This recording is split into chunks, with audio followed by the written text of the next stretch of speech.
वो एक मौका है उसको वापस दोहराने के लिए। पर इस पर भी प्रधानमंत्री ने कुछ नहीं कहा है, जवाब भी नहीं आया। इस बीच पिछले कई दिनों से कांग्रेस पार्टी सवाल कर रही है कि सीज फायर की पहली घोषणा राष्ट्रपति ट्रंप क्यों करते हैं। पहली घोषणा वॉशिंगटन डीसी से होती है, अभूतपूर्व है, ये पहली बार हो रहा है। किसके कहने पर हुआ, किसने पहले मांग की, वो अलग बात है, पर पहली घोषणा वॉशिंगटन में होती है। प्रधानमंत्री उस पर कुछ बोलते नहीं हैं। अमेरिकी विदेश मंत्री जो हैं, secretary of state Marco Rubio, वो कहते हैं कि अमेरिका की भूमिका इतना महत्वपूर्ण था कि अमेरिका के वजह से ही यह युद्ध विराम हुआ है। उसका जवाब उनके खास दोस्त डॉक्टर जयशंकर देते नहीं हैं। रूबियो जी कहते हैं कि तीसरे जगह में बातचीत होनी चाहिए, यानी कि भारत में नहीं, पाकिस्तान में नहीं, और तीसरे देश में बातचीत होनी चाहिए। उस पर भी प्रधानमंत्री जी चुप हैं, उस पर भी विदेश मंत्री चुप हैं। हमने ये सवाल उठाया है कि प्रधानमंत्री और विदेश मंत्री क्यों नहीं देश को विश्वास में लेते, पार्लियामेंट को विश्वास में लेते, राजनीतिक दलों को विश्वास में नहीं लेते कि अमेरिका की भूमिका क्या है। क्या हमने अमेरिका की जो मीडिएशन बार बार आज फिर राष्ट्रपति ट्रंप ने दोहराया है, सऊदी अरेबिया से उन्होंने दुनिया को संदेशा भेजा है, और अभी अभी सऊदी अरेबिया से कतर जाते वक्त उन्होंने वापस ये दोहराया है कि अमेरिका के वजह से और ख़ास तौर से राष्ट्रपति ट्रंप के वजह से ही ये युद्ध विराम हुआ है। तो इस पर प्रधानमंत्री चुप क्यों है? मार्को रूबियो की वक्तव्यों और बयानों पर हमारे विदेश मंत्री जो दुनिया भर की बातें बोलते हैं, प्रवचन देते रहते हैं प्रधानमंत्री के माफिक, इस पर क्यों चुप है? तो ये हमने ये सवाल उठाए हैं, और हमारी मांग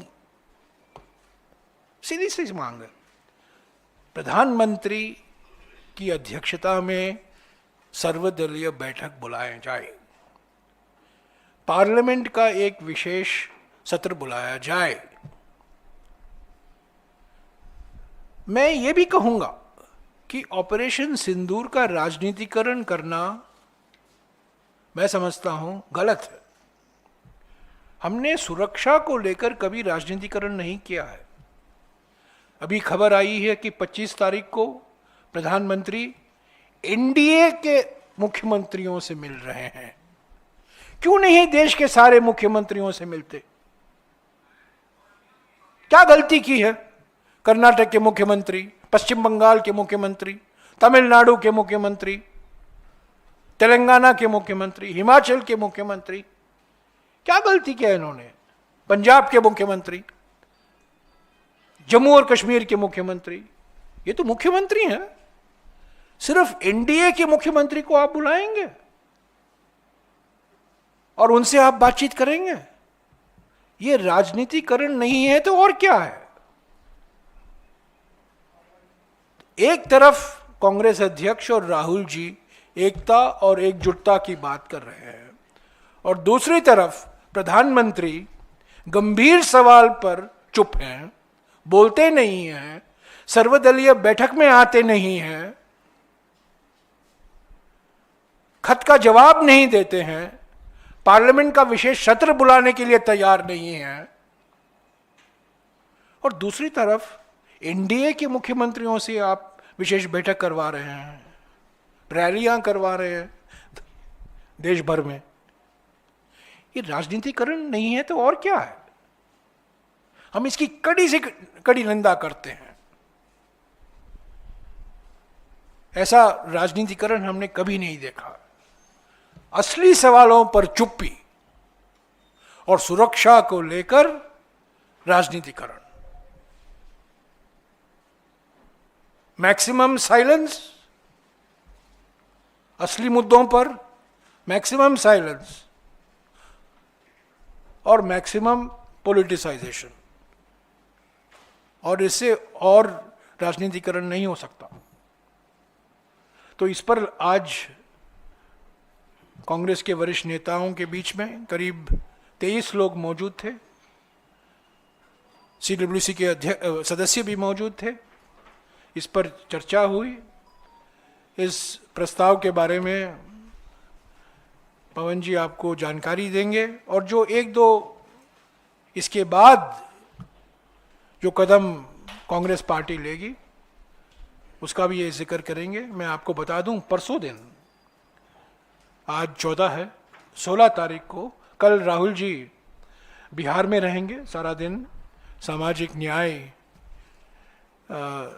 सभाएं होंगी, दरभंगा जा रहे हैं, और परसों दिन दिल्ली में ही मीडिया को संबोधित करेंगे।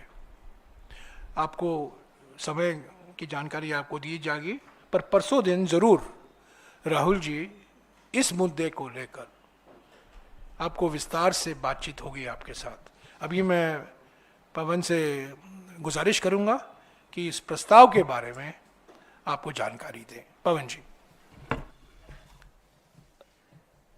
शुक्रिया जयराम जी। पिछले 15 दिन में लगभग तीसरी बार आज कांग्रेस की इस तरह की महत्वपूर्ण बैठक हुई, जिसमें बहुत वरिष्ठ, हमारे तमाम वरिष्ठ नेताओं ने जो दिल्ली में मौजूद थे उन्होंने हिस्सा लिया। आपको मालूम है, आपकी जानकारी में है कि जब पिछली बैठकें हुई पहलगाम के तुरंत बाद और फिर जब कॉन्फ्लिक्ट शुरू हुआ, तब पूरा कांग्रेस पार्टी ने अपना समर्थन सरकार को दिया। तो विपक्ष सरकार के साथ खड़ा था, देश की जनता सरकार के साथ खड़ी थी, देश का मीडिया तो सरकार के साथ खड़ा ही रहता है। लेकिन सरकार बैठ गई। इस बात की चिंता आज सबने उठाई कि किस दबाव में सरकार बैठी, क्यों सीजफायर की घोषणा अमेरिकी राष्ट्रपति द्वारा सबसे पहले की गई, क्यों सौदा, व्यापार, इन शब्दों का इस्तेमाल हुआ, क्योंकि देश की संप्रभुता का सवाल था, देश की सुरक्षा का सवाल था। देश की संप्रभुता और सुरक्षा के बीच सौदा और व्यापार नहीं आ सकता। हमारे तमाम वरिष्ठ नेताओं ने ये सवाल उठाए। थोड़ी देर में हम आपको ये प्रस्ताव भी आपके सामने रखेंगे। और न केवल कश्मीर के मामले में मध्यस्थता की बात अमेरिकी राष्ट्रपति डोनाल्ड ट्रंप ने की, भारत और पाकिस्तान को एक तराजू में तोलने की बात की। प्रधानमंत्री मोदी और प्रधानमंत्री शहबाज शरीफ को एक तराजू में तोलने की बात की। मोदी जी को स्वीकार हो सकता, हमें स्वीकार नहीं है। हम विपक्ष में हैं, लेकिन हम नहीं मानते इस बात को। यह कैसे हुआ और यह स्वीकार कैसे किया प्रधानमंत्री ने और देश की सरकार ने? अमेरिका की भूमि से, अमेरिका की धरती से डोनाल्ड ट्रंप घोषित करते हैं सीज फायर कि उन्होंने करवाया। जैसा कि जयराम जी अभी बता रहे थे, सऊदी अरेबिया की धरती से करते हैं, जमीन से करते हैं, हवा से भी करते हैं। हवाई जहाज में बैठकर भी यही टिप्पणी कर रहे हैं कि साहब मैंने कराया। सवाल उठाए गए आज की कांग्रेस की जो इस बैठक में भी कि चुप्पी क्यों है। सरकार के वरिष्ठतम जो नेता हैं, जो अध्यक्ष हैं, जो प्रधानमंत्री हैं, एक शब्द इसके बारे में नहीं बोले। विदेश मंत्री एक शब्द नहीं बोल रहे। तो यह चिंता इस देश की बढ़ जाती है कि यह निर्णय ले कौन रहा है इस देश की सुरक्षा के बारे में। आज तक ये पहले कभी इस तरह से नहीं हुआ कि सीजफायर की घोषणा कहीं विदेश से कोई और तीसरा देश कर रहा हो। यह सवाल तमाम नेताओं, यह सवाल जनता के मन में, यह सवाल देश भर के मन में है। इसलिए इस सवाल पर चर्चा होना बहुत जायज था। जो खंडन की आवश्यकता थी, और ऐसा नहीं है कि प्रधानमंत्री के पास समय नहीं था। अपना भाषण जब उन्होंने राष्ट्र के नाम पे दिया, उनके पास 15, 20, 25 मिनट थे जिसमें वो एक लाइन खंडन की डाल सकते थे। और यह आवश्यक होता है इस देश की संप्रभुता के लिए।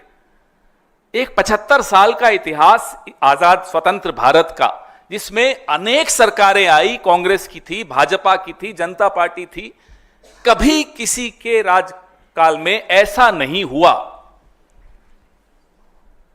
तो इसका खंडन होना बहुत आवश्यक था। और हैरानी की बात है कि विपक्ष इस देश की चिंता को आवाज दे रहा है, लेकिन प्रधानमंत्री और सरकार में यह चिंता नहीं दिखती। पुंछ में जो निर्दोष नागरिक मारे गए, जब ये कॉन्फ्लिक्ट चल रहा था, इस दौरान उन सबको श्रद्धांजलि दी गई।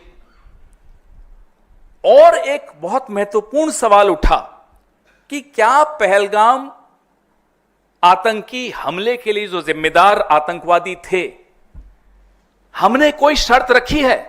क्या हम उनको वापस लाने के लिए कोई मियाद फिक्स की है? क्या सीज फायर की जो शर्तें हैं उसमें यह शामिल है या नहीं है? यह स्पष्ट तरीके से देश को जानना जरूरी है। क्यों, कहां गए वो लोग? उनके नाम आपने पब्लिक सार्वजनिक किए, उनकी फोटोग्राफ्स आपने सार्वजनिक की, लेकिन यह सार्वजनिक नहीं किया कि सीज फायर की घोषणा से पहले आपने पाकिस्तान के सामने यह शर्त रखी थी कि भैया इस दिन तक आपको ये 5 लोगों को हिंदुस्तान के हवाले करना है। और जो आतंकवादियों के नाम हम सब जानते हैं जो पाकिस्तान में हैं, क्या उनके बारे में कोई निर्णय हुआ, कोई शर्त रखी गई कि उन्हें भी सुपुर्द किया जाएगा भारत को, फला दिन इतने दिनों में सुपुर्द किया जाएगा, ताकि हम अपने हिसाब से कानूनी कार्रवाई उन पर कर सके? ऐसी कोई स्पष्टता आज नहीं है। सीज फायर की शर्तों के बारे में किसी को कोई जानकारी नहीं है। सोर्सेस चला चला के आप लोग भी थक गए और देश भी थक गया सुन सुनकर। एस जयशंकर में एस कोई सोर्सेस नहीं होता, वो खुद आकर बोले ना। हम यही मांग करते हैं सरकार से कि बहुत गंभीर विषय है, ये सोर्सेस पर नहीं छोड़ सकते। एस साइलेंट होता है, ये सोर्सेस पर नहीं छोड़ा जा सकता। तो आप कृपया करके ये बताइए कि सीज फायर की घोषणा डोनाल्ड ट्रंप जी के माध्यम से क्यों हुई, अमेरिकी राष्ट्रपति जी के यहां से? आप स्पष्ट तौर पे बताइए कि सीज फायर की शर्तें क्या थी।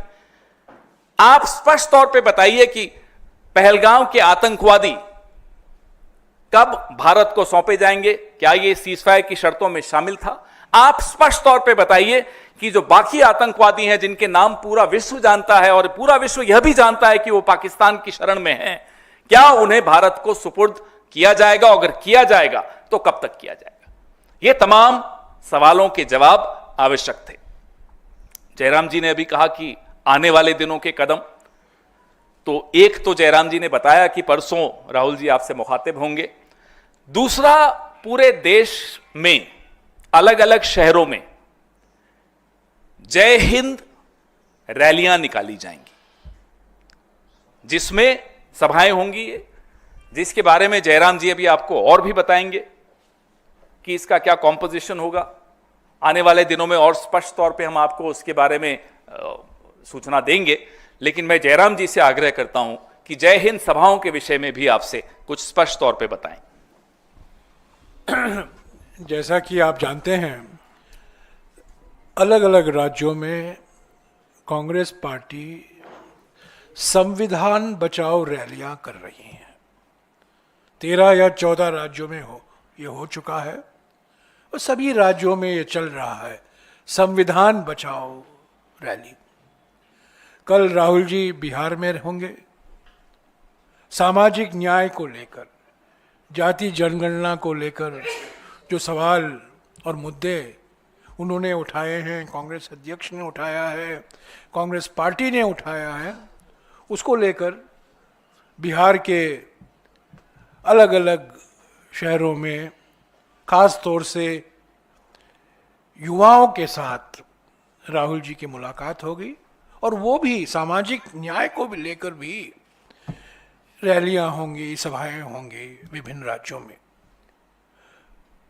पर जो अभी राजनीतिकरण हो रहा है ऑपरेशन सिंदूर को लेकर, खास तौर से अगले 10-15 दिनों में बीजेपी की ओर से, और मैंने आपको एक मिसाल दिया कि 25 तारीख को एनडीए के मुख्यमंत्री की बैठक होने वाली है, वो एक मिसाल है। ऑपरेशन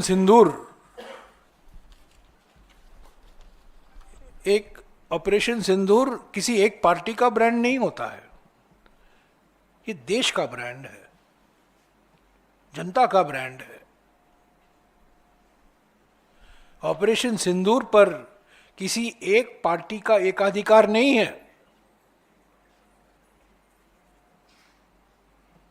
पर जिस तरीके से पार्टी श्रेय लेना चाह रही है, राजनीतिकरण कर रही है, खुले तौर से राजनीतिकरण हो रहा है, और पार्टी का ब्रांड और खास तौर से एक व्यक्ति का ब्रांड, जिसका ब्रांड एक्सपायरी डेट हो चुका है, उसको नई जान फूंकने के लिए उनमें ये नया ब्रांड अपनाया जा रहा है। इसको मद्देनजर रखते हुए हमने ये तय किया है कि 10, 12, 15 शहरों में उसकी जानकारी कल परसों आपको मिल जाएगी। जय हिंद सभा, जय हिंद रैलियां होंगी। हमारे एआईसीसी से वरिष्ठ नेता उसमें शामिल होंगे और हम प्रधानमंत्री से सीधे सवाल करेंगे। जनता की ओर से जो सवाल हैं वो सवाल हम उठाते रहेंगे। कुछ सवाल तो आज हमने उठाए हैं, पर और बहुत सारे सवाल हैं। परसों दिन राहुल जी भी वो उठाएंगे। पर ये इन जय हिंद सभाओं में हम प्रधानमंत्री को कहेंगे कि इन सवालों का जवाब दीजिए, आप चुप क्यों हैं? क्योंकि इस सरकार में तो एक ही व्यक्ति निर्णय लेता है।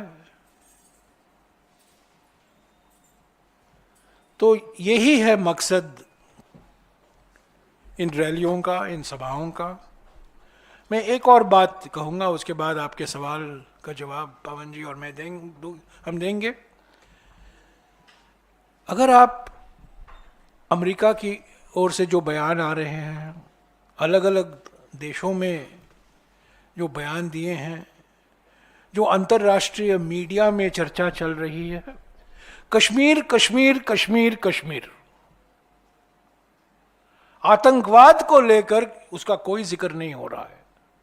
अमेरिका ने तो ज्यादा जिक्र ही नहीं किया है, राष्ट्रपति ट्रंप ने तो ज्यादा जिक्र ही नहीं किया। कश्मीर कश्मीर कश्मीर कश्मीर कश्मीर के बारे में चर्चा सिर्फ भारतीय संसद में हो सकता है और कहीं नहीं हो सकता। ये बात साफ होनी चाहिए। पर हम प्रधानमंत्री जानते हैं कि नहीं कि अभी सारे देशों में, सारे सभाओं में, सभी मंचों में इंडिया पाकिस्तान, इंडिया पाकिस्तान, जैसा कि पवन जी ने कहा, हाइफनेशन हो गया है। मैं सोचता था हम नेशन हैं, पर अब हाइफनेशन हो गया, नेशन से हाइफनेशन। अभी आप इंडिया की बात सोचते हैं पाकिस्तान, और इंडिया पाकिस्तान की बात सोचते हैं आतंकवाद नहीं, कश्मीर। ये सवाल है, इसका जवाब प्रधानमंत्री को देना चाहिए। किसी एमईए के जॉइंट सेक्रेटरी, प्रवक्ता को नहीं, पर प्रधानमंत्री को जवाब देना चाहिए। तो इसकी सारी डिटेल आपको 1-2 दिन में मिल जाएंगे। 10-12 शहरों में हमारे एक्स सर्विसमैन डिपार्टमेंट भी इसमें शामिल होंगे। हमारे जो पूर्व सैनिक डिपार्टमेंट हैं अलग अलग राज्यों में, राजस्थान में है, उत्तराखंड में है, झारखंड में है, महाराष्ट्र में है, वो भी इसमें शामिल होंगे। पर मकसद ये है कि हम प्रधानमंत्री से 5-6 सवाल पूछते रहेंगे और इनका जवाब देना ही होगा। अंत में पार्लियामेंट तो बुलाना ही पड़ेगा आपको 20 जुलाई 20 या 21 या 22 जुलाई जब ड्यू है शेड्यूल के मुताबिक, तब तो हम मुद्दा उठाएंगे। पर इस बीच हम जब एकता और एकजुटता की बात कर रहे हैं और जब हम कह रहे हैं कि ऑपरेशन सिंदूर गर्व की बात है, हमने सलामी दी है स्थल सेना को, नवसेना को, वायुसेना को, पर उसका राजनीतिकरण जो हो रहा है और जो प्रयास किया जा रहा है कि ये एक पार्टी का ब्रांड बने। कुछ दिन पहले कुछ निजी कंपनियों ने प्रयास किया था मुंबई में कि ऑपरेशन सिंदूर का ब्रांड वो खरीद ले। आपको याद होगा, हमारे देश के सबसे बड़े कंपनी ने प्रयास की थी। अब एक पार्टी प्रयास कर रही है। ऑपरेशन सिंदूर का श्रेय किसी एक व्यक्ति का नहीं है, एक पार्टी का नहीं है। ये हमारी आर्मी का है, नेवी का है, एयरफोर्स का है और एक सामूहिक संकल्प का है, और इसको प्रधानमंत्री कभी नहीं बिगाड़ सकते। तो अगर आपके कुछ सवाल हैं, हाँ, एक और पॉइंट बोलिए। जो एक महत्वपूर्ण पॉइंट आज की बैठक में उठाया गया, लगभग कई नेताओं द्वारा उठाया गया, कि जो पहलगांव में जो इंटेलिजेंस फेलियर हुआ उसकी जिम्मेदारी, उसकी जवाबदेही निर्धारित होनी आवश्यक है। उससे बचा नहीं जा सकता कि इतनी टूरिस्ट वहां आया हुआ हो। न केवल उसकी जवाबदेही, इंटेलिजेंस फेलियर की जवाबदेही, सुरक्षा फेलियर की जवाबदेही, जो क्विक रिस्पांस होना चाहिए था उनके इलाज में भी और उनकी सुरक्षा के लिए भी, उसमें जो समय लगा, ये सब चर्चाएं भी आज की बैठक में हुई। मुझे लगा ये महत्वपूर्ण है, इसलिए मैं इस पर ये आपको नोट थोड़ी देर में आपके मोबाइल पे आने वाला है। अब आपके सवाल पूछिए। हाँ जी, मौसमी। सर, ये जो पार्लियामेंट सेशन की मांग आप लोग ने आज फिर से दोहराई है, सीडब्ल्यूसी में चर्चा हुई, तो क्या बाकी जो विपक्षी पार्टी हैं, क्योंकि राहुल गांधी ने अपने पत्र में लिखा था कि यूनानिमस रिक्वेस्ट है सब विपक्षी दलों से कि सेशन बुलाया जाए, स्पेशल सेशन, पर तृणमूल कांग्रेस से लेके सपा से लेके शरद पवार ने तो इस पे डिसएग्रीमेंट कर दिया है। नहीं। तो क्या बात हो रही है आपकी बाकी दलों से भी, और क्या दो सर्वदलीय बैठक हुई हैं। दूसरे सर्वदलीय बैठक के बाद राहुल जी और खड़गे जी ने जब प्रेस से भेंट की, तब उन्होंने कहा सारे विपक्ष पार्टियों, फ्लोर लीडर्स ने सहमति जताई कि पार्लियामेंट का एक विशेष सत्र बुलाना चाहिए। तो मैं समझता हूं सारे पार्टियां चाहती हैं कि सर्वदलीय बैठक में प्रधानमंत्री मौजूद हों, उसकी अध्यक्षता करें और पार्लियामेंट का एक विशेष सत्र भी बुलाया जाए। इसमें मेरे मन में तो कोई संदेह नहीं है।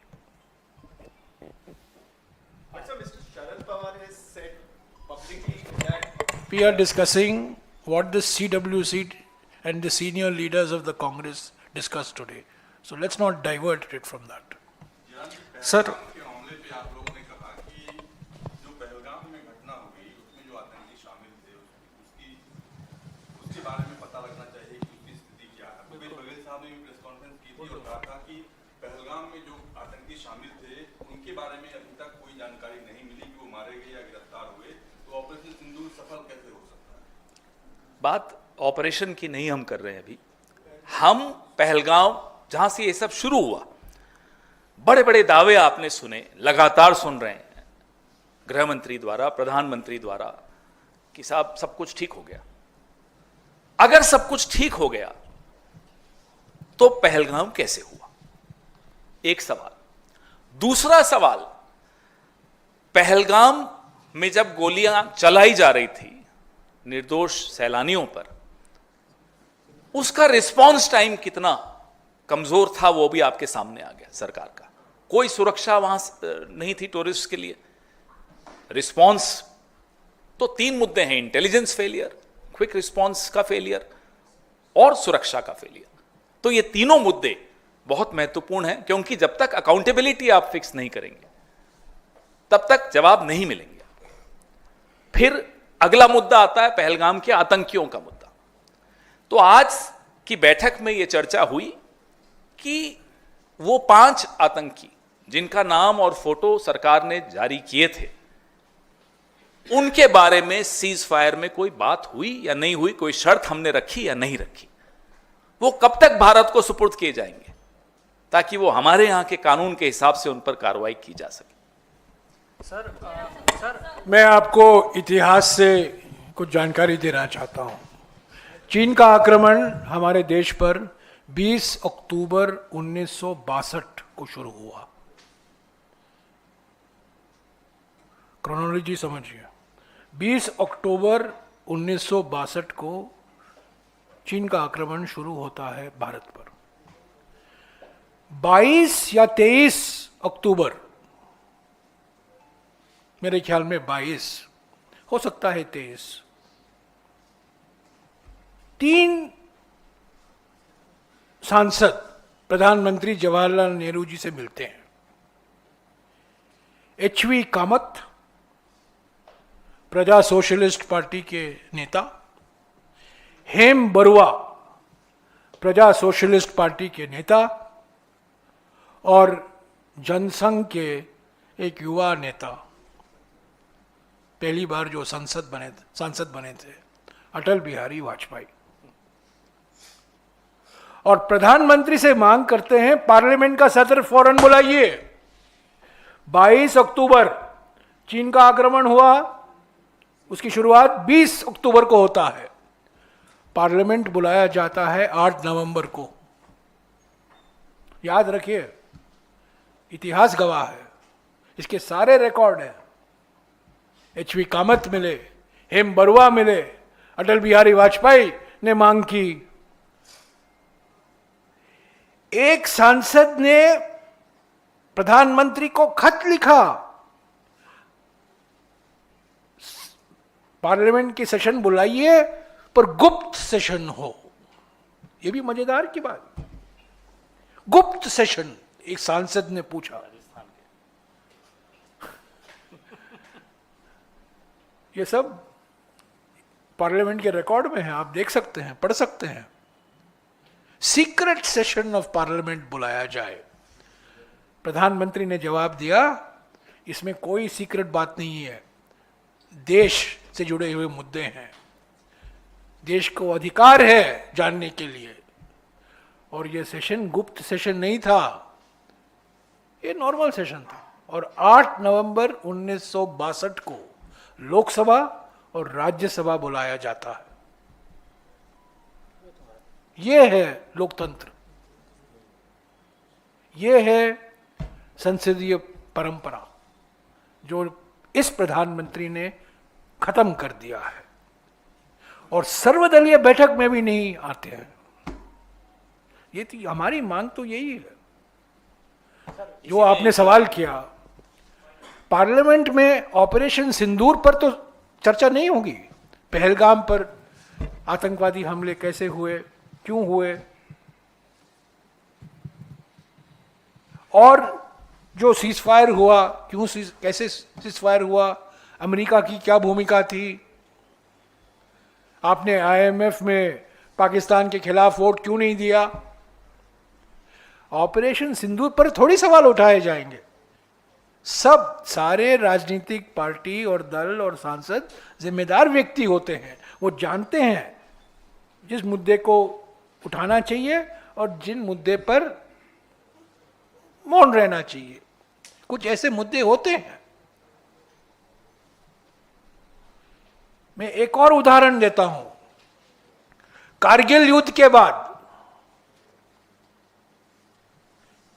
3 दिन हुए हैं, कारगिल युद्ध की समाप्ति हुई है 29 जुलाई 1999। 29 जुलाई 1999, 3 दिन बाद, कारगिल युद्ध की समाप्ति के बाद, हमारी विजय के बाद, पाकिस्तान की हार के बाद, 3 दिन बाद अटल बिहारी वाजपेयी जी की सरकार कारगिल रिव्यू कमेटी, कारगिल समीक्षा समिति का गठन करती है। उसकी अध्यक्षता कौन करते हैं? 6 सदस्य हैं उसमें।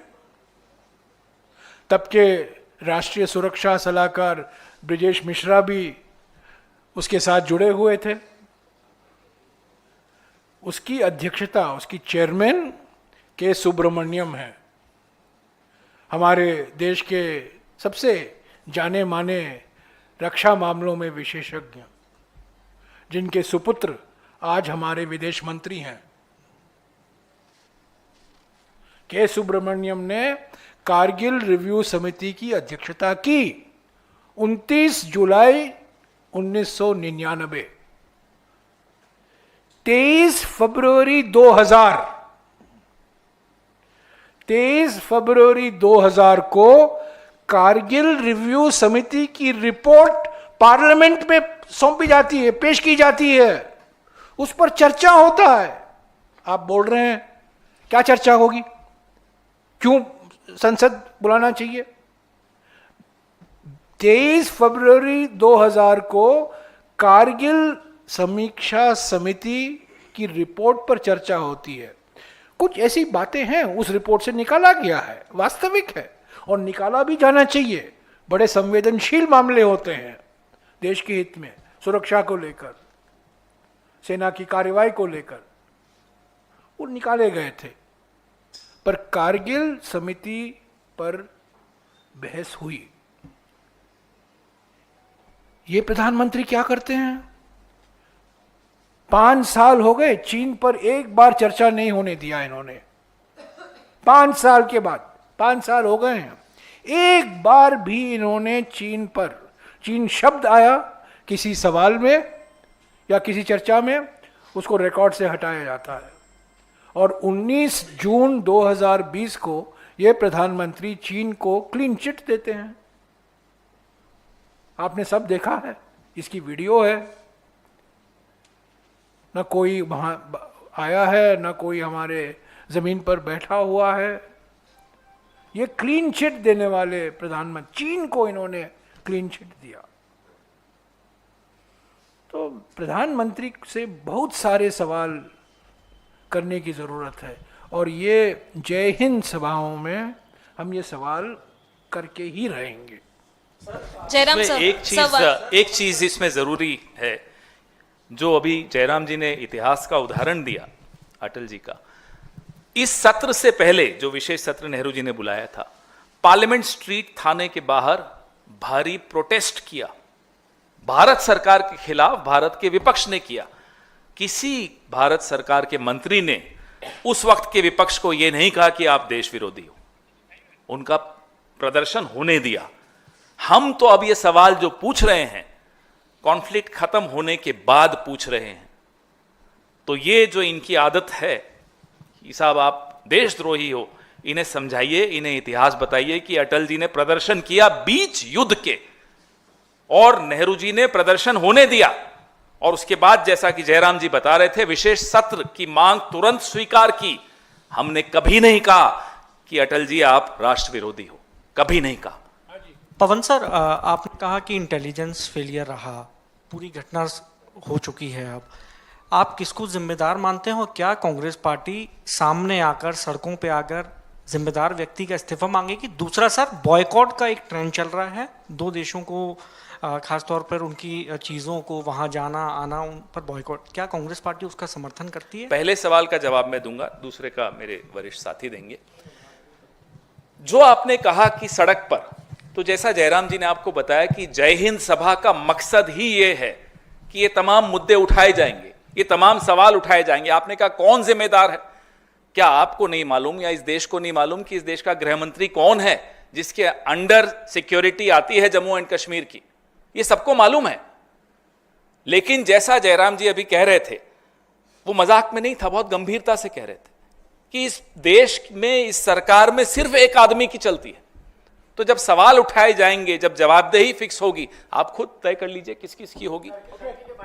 Thank you. Sir Turkey boycott, Turkey के बाइकाट पे बॉयकॉट सर के लिए सर इस पर भी हम शीघ्र आपसे जरूर मुखातिब। सर हाँ, इसके जो आपने पूछा बड़ा सही, ये मुद्दा है, अभी हमारी इसमें आएगा आपको रेजोल्यूशन में। जो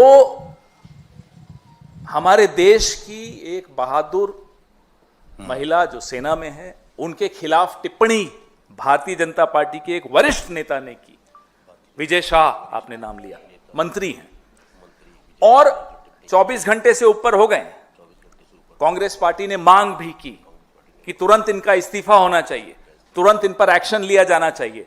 आज कांग्रेस के वरिष्ठ नेताओं की, जिसमें CWC सदस्य भी शामिल हैं, 2 घंटे तक ये बैठक चली।